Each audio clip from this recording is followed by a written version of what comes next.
Hello tout le monde, j'espère que vous allez bien. Je vais vous lancer un message en fait, c'est que bénissez Dieu en fait pour votre vie. Adorez Dieu pour votre vie. Quel que soit comment votre vie est Dieu là.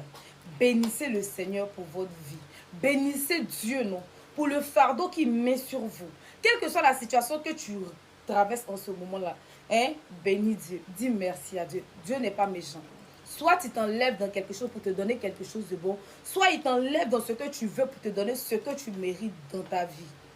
Souvent, vous êtes là comme ça, non, vous vous alarmez sur votre situation. Ça ne va pas chez moi, c'est comme si mes parents, comme si mes parents, comme ça. Mais il y a des gens qui vivent pire que vous.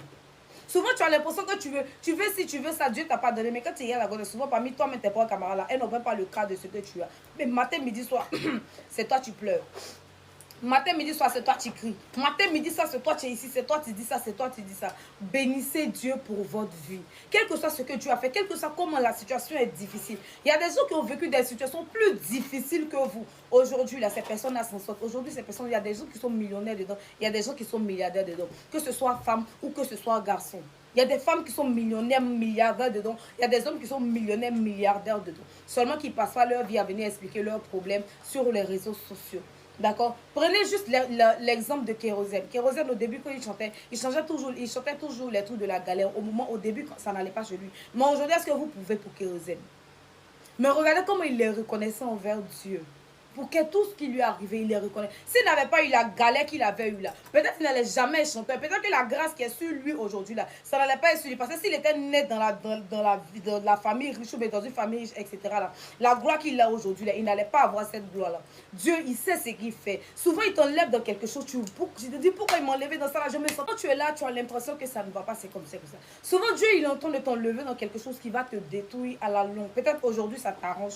Mais peut-être demain, ça va te détruire. Donc, il préfère t'enlever maintenant. Tu vas ressentir douleur, tu vas ressentir beaucoup de peine. Il y a des problèmes que vous avez eu hier dans vos vies là. Vous savez, vous rappelez même pas de ces problèmes là. Pourtant, le jour c'est arrivé là. Vous vous êtes dit, comment hier régler le problème ça là? Comment hier régler la situation ça là? Mais aujourd'hui, vous vous rappelez même pas que vous avez ce genre de problème là. Dieu ne met aucun bagage sur la tête de quelqu'un que tu ne peux soulever. C'est pas possible.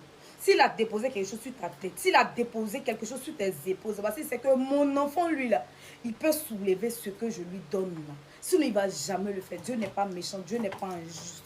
Souvent, on ne comprend pas le Seigneur, on ne comprend pas Dieu. Mais Dieu n'est pas méchant, Dieu n'est pas injuste. S'il fait quelque chose, c'est pour ton propre bien. Souvent, tu veux quelque chose, Dieu ne te donne pas. Il te donne pas parce que c'est la chose qui va te détruire la plupart du temps. Il te donne plus que, quand il veut te donner, il te donne plus que ce que tu aurais espéré. Parce que dans la vie, on dit toujours qu'il y a ce que tu veux et puis il y a ce que tu mérites. Dieu te donne ce que tu mérites. Et puis, prends le temps de te donner pour ne pas que quand il te donne nouvellement comme ça, parce que puisque ça dépasse tes espérances, quand il te donne, il ne faut pas que ça te détruise. Donc, il attend le moment opportun avant de te le donner. Remerciez toujours Dieu. Ayez toujours la foi. Quel que soit le problème que vous avez en ce moment-là, dites toujours Dieu merci pour cette situation-là. Vous allez voir comment cette situation réalise. Ne dites pas juste d'avoir, vous ressentez que Dieu merci. Je sais que tu fais ça là, c'est à cause de quelque chose. Je ne sais pas c'est quelle chose, mais je sais qu'il va découvrir que ça là, tu as fait, il y a ce problème-là, mais je sais que c'est pour une bonne ouverture. Tu dis ça au fond de toi, tu vas voir comment Dieu va décanter cette situation-là pour te donner. J'ai voulu partager ça avec vous parce qu'aujourd'hui, je parlais avec ma maman, tout ça. On a parlé de plein de choses, etc. Ça m'a beaucoup enseigné et tout. Donc, je me suis dit, attends, peut-être qu'il y a quelqu'un qui mérite d'écouter ça en ce moment. Il y a quelqu'un qui est dans des soucis, qui mérite d'écouter ça en ce moment, qui va remonter la personne, par exemple. Donc, c'est un peu ça.